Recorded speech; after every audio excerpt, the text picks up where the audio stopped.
Bonjour à tous, alors aujourd'hui on est sur la Peugeot 207 1,6 L HDI en 110 chevaux et je vais vous faire un tuto sur le remplacement de la poche de sérine.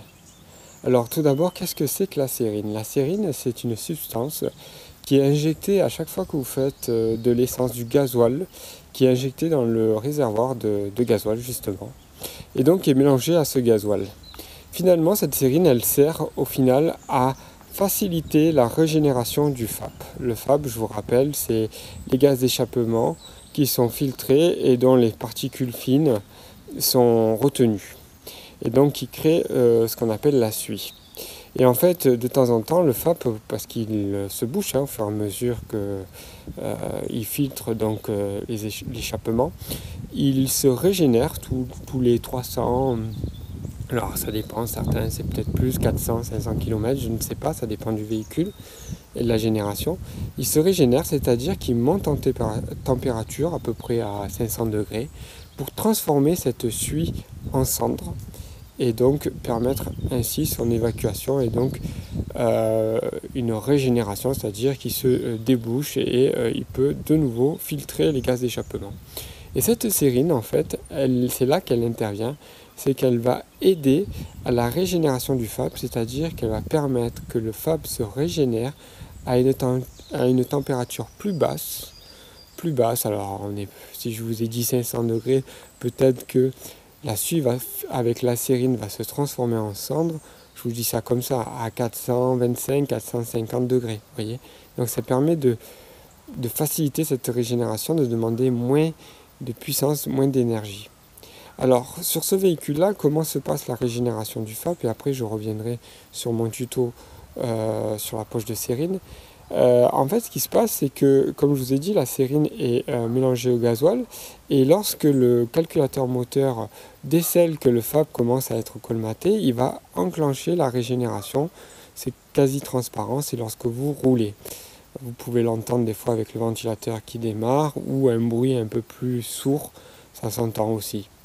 Alors ce qu'il va faire, c'est qu'en fait, il va injecter un peu plus de gasoil dans la chambre de combustion au niveau du moteur, ou même, j'ai envie de dire, de manière décalée, ce qui fait qu'en fait, les gaz d'échappement vont être constitués de gasoil qui n'est pas complètement brûlé, si on peut dire, dont la combustion n'est pas complète.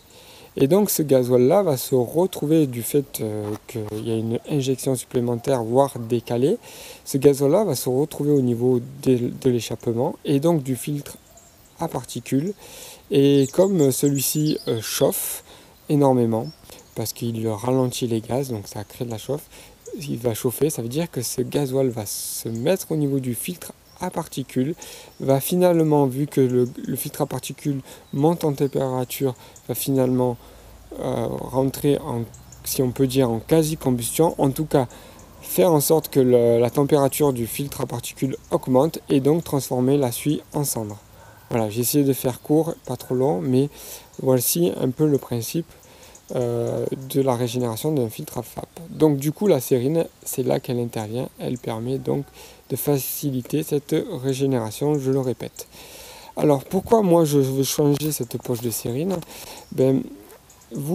Si vous regardez ce tuto, il y a de fortes chances que vous voulez changer votre poche de sérine parce que vous avez eu au niveau du tableau de bord un message qui est le suivant, qui est donc risque de colmatage du filtre à particules ou du FAP, je ne sais plus comment c'est dit, ou c'est rare que vous allez avoir le message qui vous dit directement poche de sérine vide ou quasi vide ou un truc comme ça.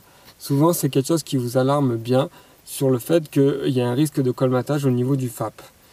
Donc moi c'est pas mon cas, c'est pour ça que je vous montre pas ce message, parce que je ne l'ai pas eu ce message, mais plutôt parce que la voiture en fait elle approche, alors vous allez le voir, donc elle approche les 200 000 km, elle a donc, si je fais le calcul, elle a 17 ans au jour où je tourne cette vidéo, et je me suis jamais occupé de cette poche de sérine, si bien que je ne sais pas si elle a été percée, si elle est en bon état, si elle est vide, pas vide.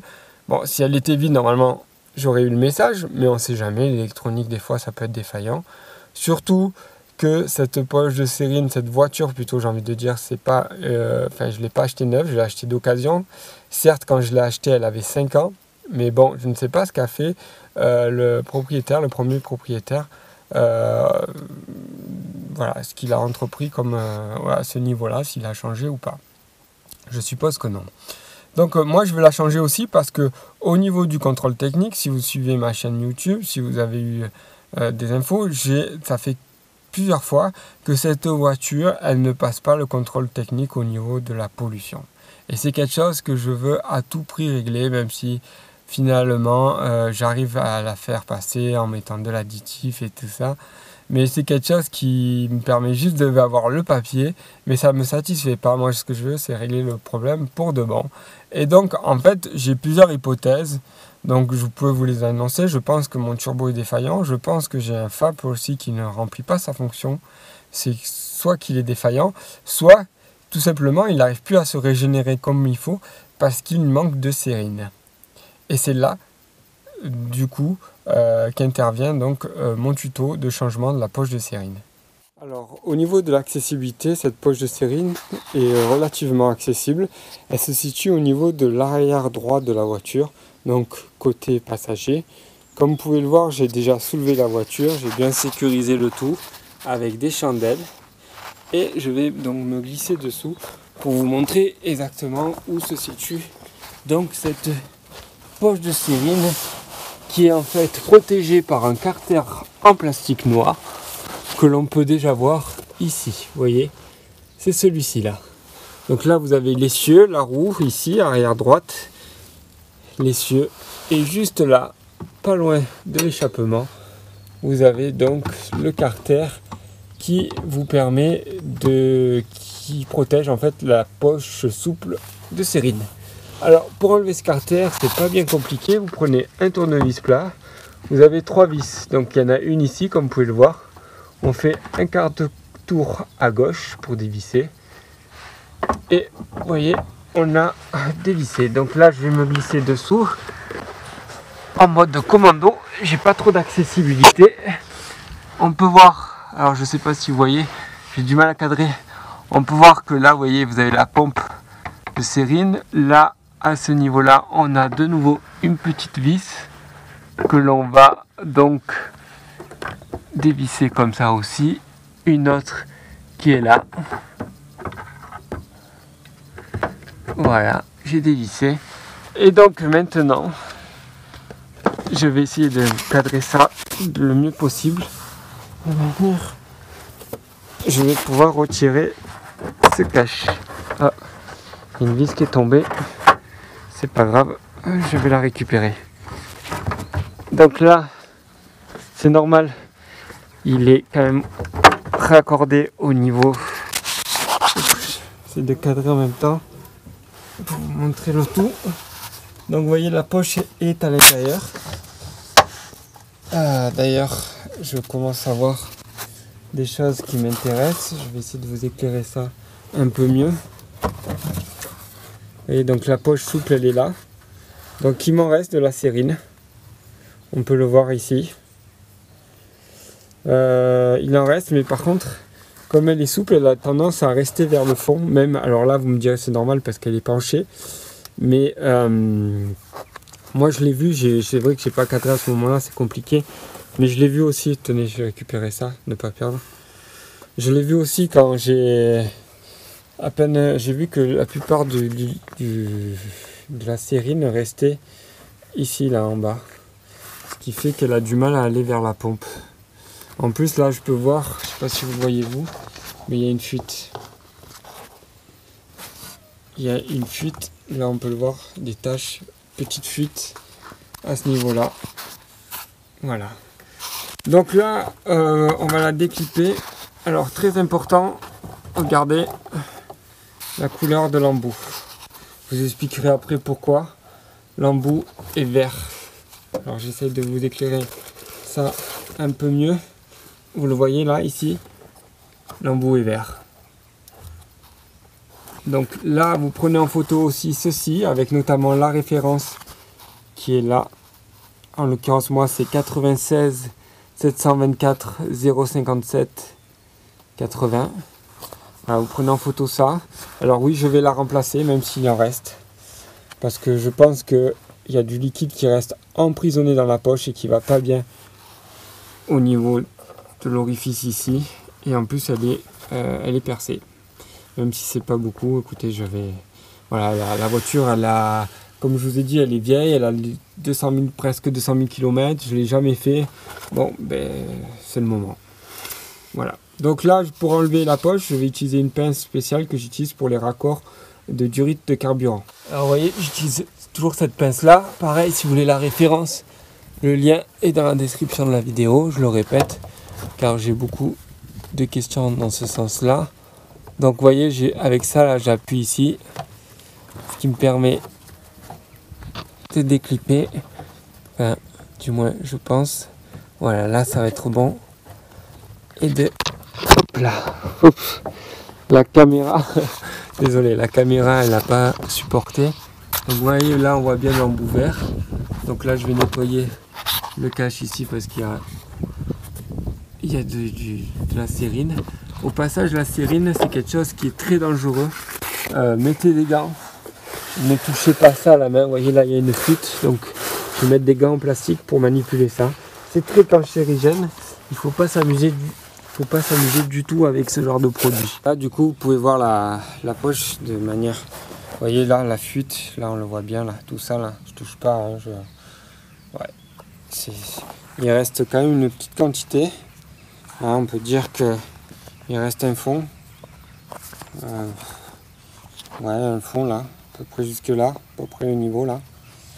Bon, il faut savoir que comme vous pouvez le voir, c'est une poche qui est souple et en fait lorsque vous allez démonter, même quand vous allez avoir le message au tableau de bord, si c'est dans ce cas de figure, vous aurez toujours un peu de sérine, peut-être un peu moins que là, mais qui sera emprisonnée parce que ces poches là elles ont un défaut, enfin elles ont deux défauts, c'est qu'elles fuient. Elles fuient comme vous pouvez le voir, même si moi ma fuite n'est pas très importante, elle commence à fuir. Elles emprisonnent finalement une quantité de sérine, c'est-à-dire que même à plat, vous voyez, là elle est à plat, l'embout il est là, ben, la sérine elle n'y va pas. C'est-à-dire que même si la pompe elle tire dedans, il n'y a pas de sérine qui va jusqu'au bout. Et donc elle est à plat, voilà. Il n'y a que quand elle est vraiment pleine que, vous voyez là, il y a la sérine qui va jusque là. La pente du réservoir ne va pas comme ça. Donc c'est pour ça que le message que je veux passer, le suivant, c'est pas parce que vous voyez qu'il reste du liquide dedans que vous pouvez vous dire ah ben c'est bon, tout va bien. Non, s'il vous en reste beaucoup, certes tout va bien, mais là je pense qu'il est temps de la changer, malgré le fait qu'il n'y ait pas de message. Alors là on voit encore mieux la référence qui est ici. Bon, vous avez le nom, etc. et l'embout vert. Ça je reviendrai là-dessus. Je reviendrai aussi sur un autre aspect. Des poches de sérine de nouvelle génération qui sont semi-rigides, et ça je vous expliquerai ça tout à l'heure. Alors maintenant que l'on a repéré la couleur de l'embout, que l'on a noté la référence de la poche de sérine, on va, pour sécuriser le tout, ouvrir la porte conducteur, et vous voyez au niveau de la porte vous avez cette étiquette ici, et ce qui nous intéresse là c'est le numéro OPR, c'est-à-dire celui-ci en haut, les 5 premiers chiffres qui sont 10 851. Voilà, je retiens 10 851. Et ça va permettre de finalement, c'est ce qu'on va faire là sur l'ordinateur, chercher la bonne référence de poche de sérine. C'est pas simple, vous allez comprendre pourquoi tout de suite. Alors comme je vous disais, c'est pas simple de trouver la bonne référence de poche de sérine. Mis à part bien sûr si vous allez chez Peugeot à la concession avec votre carte grise et que vous achetez la poche de sérine chez eux, mais bon ça sera très simple, mais ça vous coûtera 169 €. Là l'idée c'est quand même pas mettre ce prix là pour la poche, donc je fais des recherches par moi-même. Donc là vous avez donc cette photo où on vous explique qu'il y a 4 générations de sérine. La première génération avec un raccord gris-blanc Eolis DPX 42, c'est pour les véhicules construits à partir de novembre 2002. Donc vous voyez, c'est ce raccord blanc, gris-blanc là. La deuxième génération qui me concerne, c'est avec un raccord vert, comme là on a repéré sur ma voiture, qui elle, c'est soit de l'Eolis 176 ou de l'Infineum F7995. Et ça concerne les véhicules qui sont construits entre novembre 2002 et mars 2010. Donc moi je suis en plein là-dedans parce que ma voiture date de 2006. Et enfin, vous avez un autre accord bleu ici, là, qui concerne Neolix Powerflex pour les véhicules à partir de mars 2010. Et pour finir, de l'Eolix Extend qui remplace l'Infineum F7995. Alors vous me direz, bah, c'est simple, j'ai repéré leur accord vert, donc c'est bien cette génération-là qu'il me faut. Eh bien en fait, je ne sais pas si vous avez remarqué, mais sur l'étiquette de ma poche de sérine, il y avait marqué Eolix Powerflex, donc raccord bleu. Regardez, je vais essayer de vous la montrer. Voilà, donc vous avez bien Eolix, ça c'est une photo donc de ma poche de sérine. D'ailleurs on voit elle est percée. Eolix Powerflex. Et pourtant là, bon, on ne le voit pas sur cette photo, mais j'ai bien un raccord vert. Donc là, moi je peux vous dire qu'à ce stade-là, j'étais un peu perdu. Donc je suis allé sur une deuxième image que vous pouvez voir ici, qui concerne cette fois-ci le numéro OPR. Vous savez, le fameux numéro que je vous ai demandé de relever précédemment.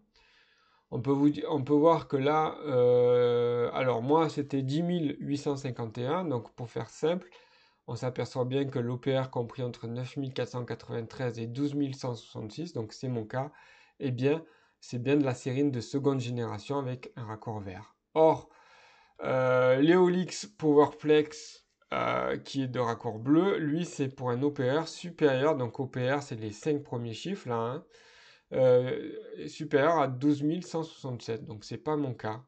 Donc ça confirme mes doutes. Alors j'ai quand même pris une autre option, là je suis sur de la doc officielle de chez Peugeot, c'est-à-dire que lorsque vous allez en concessionnaire, chez le concessionnaire Peugeot, Citroën pour commander cette poche de sérine, ils vont tomber sur cette page-là. On peut voir ici la poche de sérine qui est représentée là par ce numéro 15 là sur le schéma. Donc numéro 15, tenez, on va un peu plus se concentrer là-dessus pour que ça soit visible.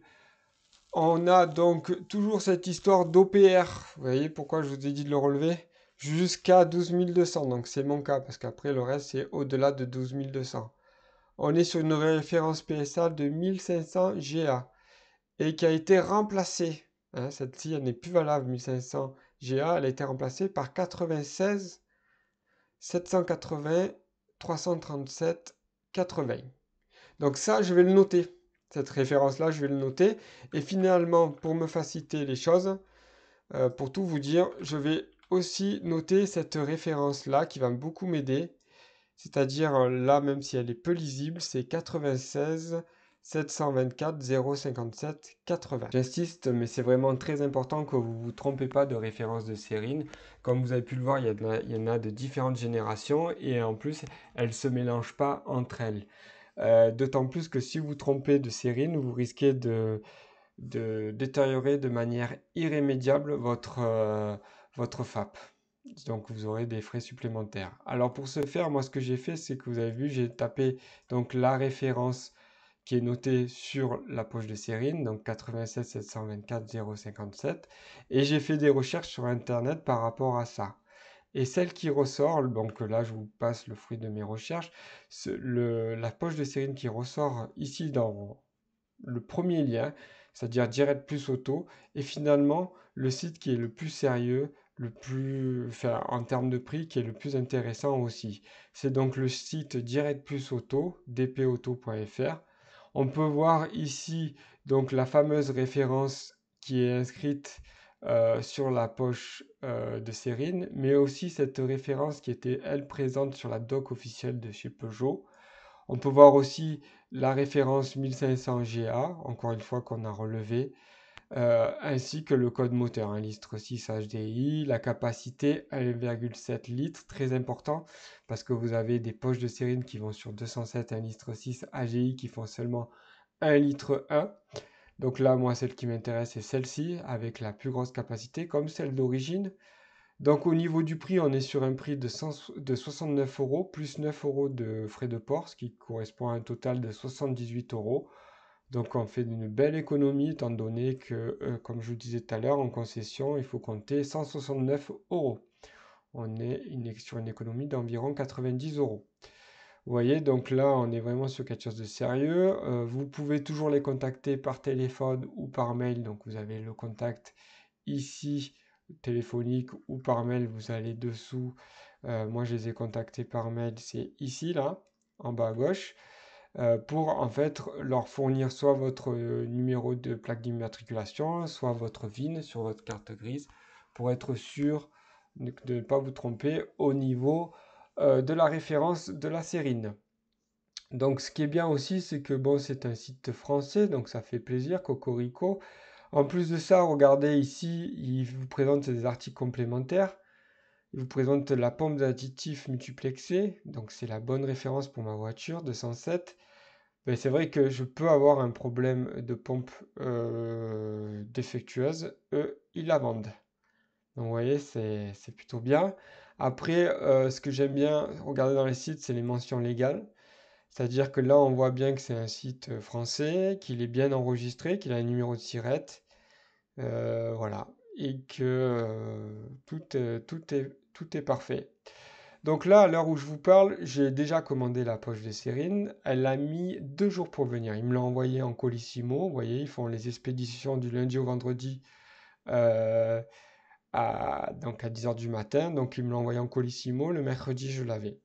En plus, là, je peux d'ores et déjà vous dire que le visuel n'est pas d'actualité. Il m'a envoyé une poche de Cérine de seconde génération, c'est-à-dire elle n'est plus souple comme celle d'origine, elle est semi-rigide, ce qui a deux avantages. Ça évite les fuites, comme on a vu, la mienne elle fuit, et en plus ça permet à tout le liquide, à toute la sérine de s'évacuer, d'être utilisé, euh, voilà, de ne pas piéger une bonne quantité de sérine, comme c'est le cas, on a pu le voir avec cette poche souple. Donc ils sont vraiment très sérieux. Moi je les ai eus par mail. Enfin, j'ai eu plein d'informations. C'était très enrichissant. Ils sont très disponibles et réactifs. Et en plus, c'est les moins chers. Clairement, c'est les moins chers. Donc la marque de Sérine que j'ai reçue, c'est 3RG. Je peux déjà toucher un mot là-dessus. Il n'y a aucun souci avec ça. Je l'ai déjà utilisé sur la 3008. Bon, c'est la qualité équivalente à celle d'origine. Le colis ben, se présente comme ceci. Donc vous voyez. Alors à l'intérieur, on a donc notre fameuse poche semi-rigide. On peut voir que elle est préformée, donc elle garde sa forme. D'ailleurs, on peut deviner la forme du carter, c'est comme celui-ci.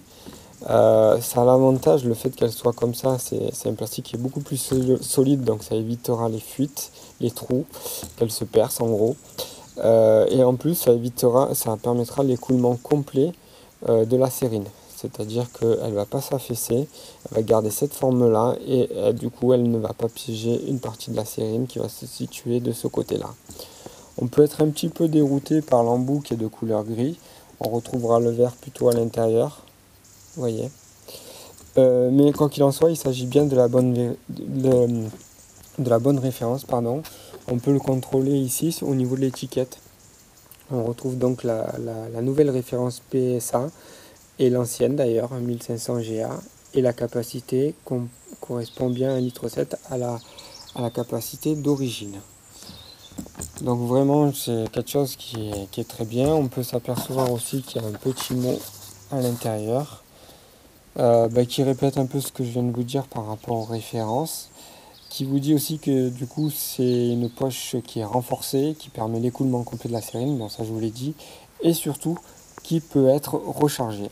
Alors ça je l'apprends, c'est-à-dire que effectivement lorsqu'elle sera vide, bon je pense qu'elle va durer un bon moment, mais lorsqu'elle sera vide, vous pourrez acheter donc un bidon de 3 litres en l'occurrence là. Il existe des bidons de 1 litre, mais comme c'est une poche qui a une capacité supérieure, il faudra acheter un bidon de 3 litres qui revient moins cher que d'acheter la poche complète. Et donc là, vous vous raccorderez ici avec le raccord qui est fourni avec le bidon. Vous mettrez le bidon en hauteur et par gravité, en ouvrant la vanne du bidon, vous allez pouvoir remplir la poche. Bon, d'ici là, moi, une poche, elle m'a fait 200 000 km, donc je pense que si celle-là me fait encore 200 000 km, j'en ai pour un moment. et je me pose pas encore la question de savoir est-ce que je vais la recharger, pas la recharger, etc. Mais bon, quoi qu'il en soit, pour ceux qui roulent beaucoup, voilà, c'est quand même un point très positif. Après, bon, ben, on vous rappelle les précautions d'emploi, c'est-à-dire que n'oubliez pas que c'est un produit dangereux pour la santé, très cancérigène, donc mettre gants, lunettes, masque. Voilà. Mais écoutez, je suis content, il me reste plus qu'à la monter. Et je vous mets d'ailleurs le lien d'achat dans la description de la vidéo et en haut à droite au niveau des fiches. Voilà, si vous êtes intéressé par ce produit-là que je vous conseille fortement, n'hésitez pas à vous rendre sur le lien que je vous mets. Ben c'est parti, donc il y a un sens, vous ne pouvez pas vous tromper vu que la poche est préformée à la forme du carter, donc vous pouvez le voir qu'elle se met dans ce sens-là. Donc en gros l'étiquette est à gauche ici, vous voyez. Donc là, vous mettez comme ceci, vous l'enfoncez. Une fois qu'elle est enfoncée, vous n'oubliez pas de clipper ici l'encoche. Voilà. Ici. Voilà, le petit clic, c'est rassurant. Donc là, on va devoir la disposer, de faire en sorte que ça aille dessous.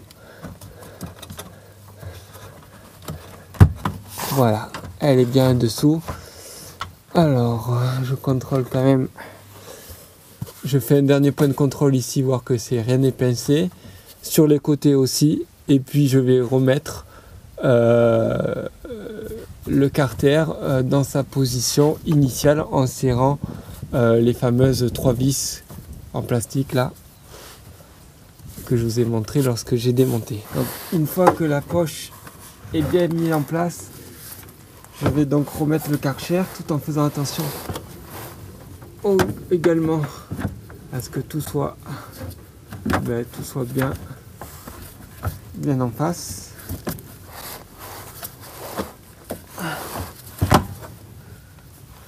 Alors par exemple là, c'est pas trop.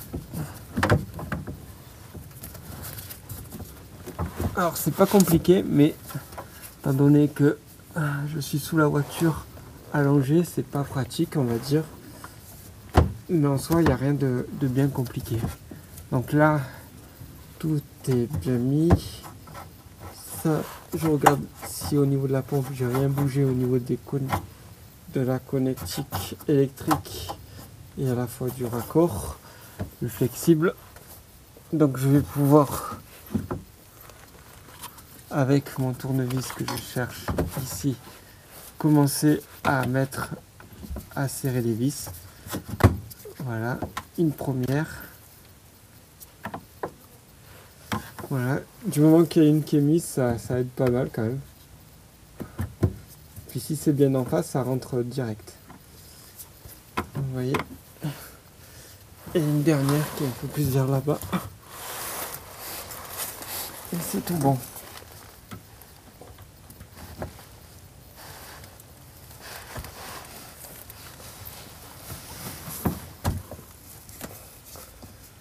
Voilà. Allez, un dernier point de contrôle. Voir si c'est bien serré. S'il n'y a pas d'espace. Si tout est bien mis. Là, c'est bien mis. Ok.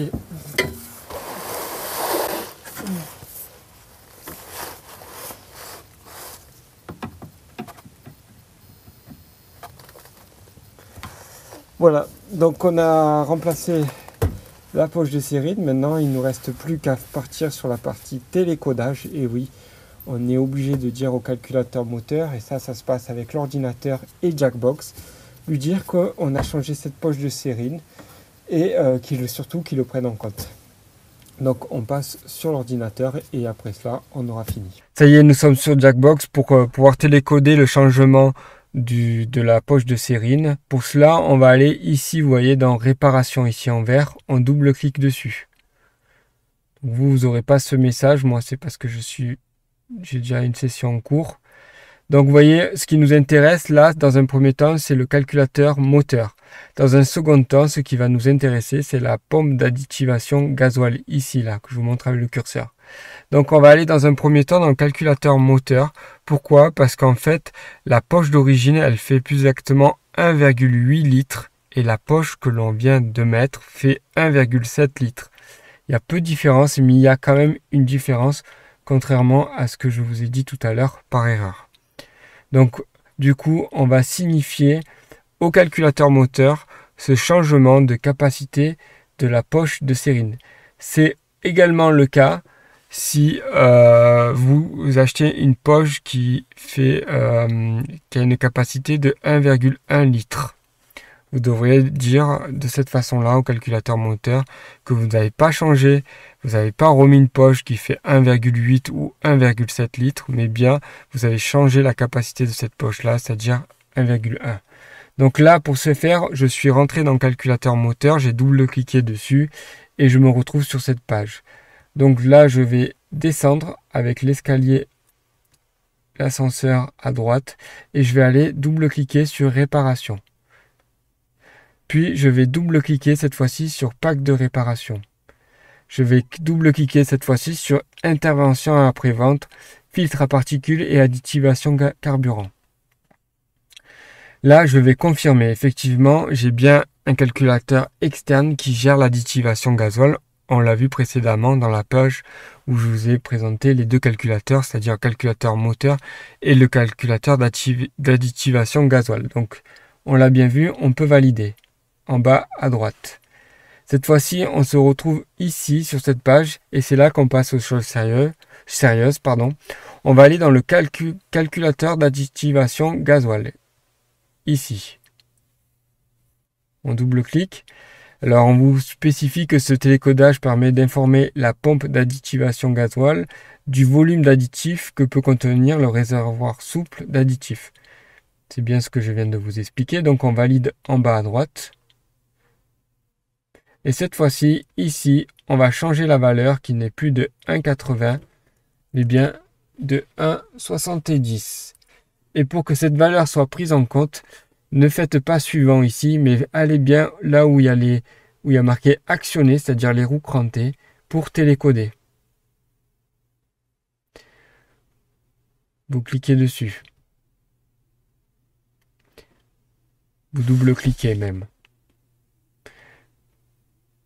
Télécodage effectué. Voilà.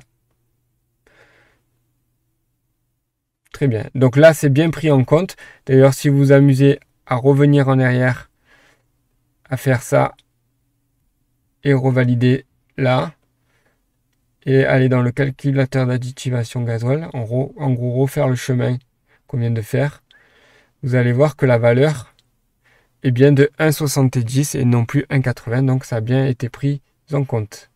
Donc là, on va revenir en arrière jusqu'à la page où il y a la liste des calculateurs, ici. Cette fois-ci, nous allons aller dans la pompe d'additivation gasoil. Dans le but, cette fois-ci, de lui dire qu'on a bien changé la poche souple d'additivation gasoil. Alors, avant de faire le télécodage, je voulais vous montrer quelque chose. Par curiosité, allez dans mesure paramètres standard. Ici, vous double-cliquez. Et là, vous avez donc ce que contient d'après ce calculateur, ce que contient la poche d'additif, la poche de sérine. En l'occurrence, on vous dit qu'elle est remplie à hauteur de 35% et qu'elle contient à peu près 595 millilitres. Ça veut dire qu'elle serait remplie d'un tiers. Bon, dans les faits, je pense qu'elle est, elle est remplie. Elle était un peu moins remplie que ça, mais bon, de peu. Vous voyez là, ça a bien été pris en compte, le volume d'additif à 9, 1,70. Allez, c'était juste pour vous faire un petit clin d'œil et pour vous montrer ce qu'on peut faire avec cet outil-là, Jackbox. Donc là, on revient au télécodage. On va donc, cette fois-ci, on est revenu en arrière et on va dans réparation. Cette fois-ci, on va toujours dans pack de réparation. Pièce de rechange. Échange du réservoir d'additif. Si vous devez changer la pompe, ça sera ici. Mais là, on est bien sur la poche pas la pompe, mais bien la poche de sérine, donc le réservoir. C'est bien la première ligne, on double-clique. Cette fois-ci, on lit le message et on valide en bas à droite. La poche de sérine a bien été prise en compte. Vous devez également contrôler le télécodage de la capacité du réservoir souple d'additif. Ça, on l'a déjà fait. C'est ce qu'on a fait en premier. Donc, j'ai validé en bas à droite et on va cette fois-ci revenir en arrière pour voir dans paramètres standards, là où on était tout à l'heure, voir si ça a bien été pris en compte. Vous voyez, ça a bien été pris en compte. Volume d'additif restant dans le réservoir d'additif, 1700 ml. Volume d'additif à 9, 1,7 litres. Donc on est complet, c'est tout bien. Elle est pleine. Voilà, nous avons donc fini l'opération de télécodage. Alors maintenant pour finir, surtout si vous avez eu le message au niveau du tableau de bord comme j'ai décrit au début de la vidéo, il va falloir que vous effacez les codes défauts. Les codes défauts qui sont présents soit au niveau du calculateur moteur, soit au niveau du calculateur de la pompe d'additivation gasoil. Ou soit les deux. Moi, dans mon cas, comme je vous ai expliqué, j'ai fait ça en préventif, donc j'ai pas eu de message d'alerte. Donc, en l'occurrence, ça signifie que j'ai pas de code défaut à effacer. Mais bon, je suppose que si vous regardez, pour la plupart en tout cas, cette vidéo, c'est que vous avez été alerté.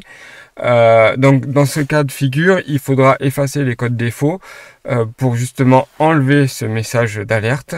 Je suis pas sûr, vous allez certainement me poser la question, est-ce que c'est nécessaire? Je ne suis pas sûr qu'il s'efface tout seul. C'est-à-dire que le fait d'avoir fait toutes ces manipulations là de télécodage efface le code défaut. On y est, on est sur Jackbox, ça prend pas beaucoup de temps, autant le faire maintenant. Donc vous allez toujours dans réparation ici, dans ce cas de figure, vous allez au niveau de la pompe d'additivation gasoil, donc vous rentrez dans le calculateur ici, donc toujours pareil en cliquant en bas à droite, et vous allez faire lecture des défauts. Alors bien sûr, moi comme je vous dis, j'ai pas de défaut, mais si vous en avez, en bas à droite vous aurez, il me semble, une corbeille pour les effacer, donc vous cliquerez en bas à droite ici en double-cliquant et vous suivrez la procédure pour les effacer. Pareil, une fois que vous êtes parti de là, vous irez également au niveau du calculateur moteur. Alors là pour le coup, j'ai des défauts, mais qui sont pas liés à la poche de sérine, qui sont des réparations que je dois entreprendre prochainement. Voilà, par exemple, tenez, on va quand même les regarder. Donc j'ai fait lecture des défauts cette fois-ci au niveau du calculateur moteur, vous avez vu. Donc là apparaît tous les défauts. Ouais, j'ai du boulot. Je vous expliquerai ça dans une prochaine vidéo. Et vous voyez la fameuse corbeille qui est là. Vous cliquez dessus. Bon là je ne veux pas les effacer parce que je vais entreprendre ces réparations à travers des tutos. Donc j'en ai besoin. Et vous allez là et puis vous suivez la procédure. Voilà. Une fois que vous avez fait ça, tout est terminé. Et puis voilà. Bon, bah écoutez, moi sur ce, je vous laisse. J'espère que cette vidéo vous aura plu. N'hésitez pas à me le faire savoir en vous abonnant, en commentant, en likant. Et puis si vous avez besoin de références, de liens d'achat, n'oubliez pas, c'est dans la description. Allez, sur ce, je vous dis au revoir et à bientôt.